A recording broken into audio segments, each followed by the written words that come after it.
In today's Farm Report, earlier this month, a federal judicial panel opted not to consolidate challenges to the Environmental Protection Agency's Waters of the United States rule, also known as the Clean Water Rule, into one case, dealing a blow to the Obama administration's regulatory effort.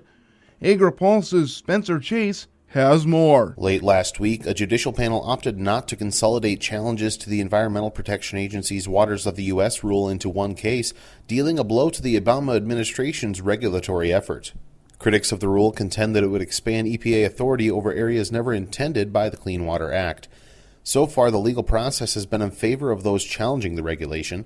In August, a federal judge in North Dakota issued a preliminary injunction halting the rule in 13 states, and this month a federal appeals panel issued a nationwide stay of the rule. Don Paris with the American Farm Bureau Federation says the decision keeps active a wide variety of cases challenging WOTUS across the country.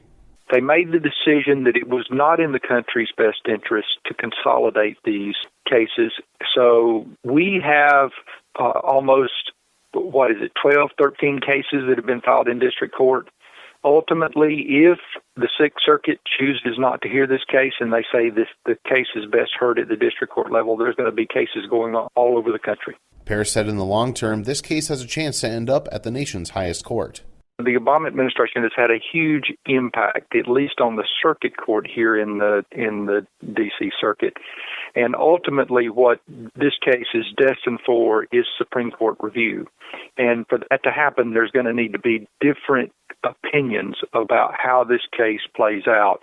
And ultimately, the Supreme Court's going to hear what should be the correct jurisdictional reach of EPA. Last week, Colin Woodall with the National Cattlemen's Beef Association said due to the long timeline of a potential legal ruling, they will continue to push for legislative action. And we're talking about a case that could potentially go to the Supreme Court. That could be 5, 6, or more years away. We cannot sit and just wait in limbo while the courts continue to look at this. Now, ultimately, that may be where it takes us, but right now we need to make sure that Congress understands they can still act. WOTUS, also dubbed the Clean Water Rule, has been one of the Obama administration's most unpopular regulations in the agricultural community. Repeal action has passed in the House through both standalone legislation and appropriations riders, but the Senate has yet to vote on the issue. Reporting for AgriPulse, I'm Spencer Chase. During this next marketing year, the global corn stocks situation will be tighter and tighter than the USDA World Forecast number would indicate. And we have them down about 8 million tons worldwide. Or down 3.6%. But USDA grains analyst Jerry Norton says the market's going to be, in reality, much tighter than that. He says that's because of the China paradox. While the world stocks are going down, the stocks in China are going up. China stocks are accounting for about 48% of world ending stocks in our forecast right now. We expect that to be realized. That means that while the world is getting tighter on supplies, China is getting more supplies. Consequently, when you look at stocks available outside of China, and the stocks in China really aren't on the world market, you're talking about a 15% decline year to year in stock levels. So worldwide, we're seeing the world market tighten up for corn.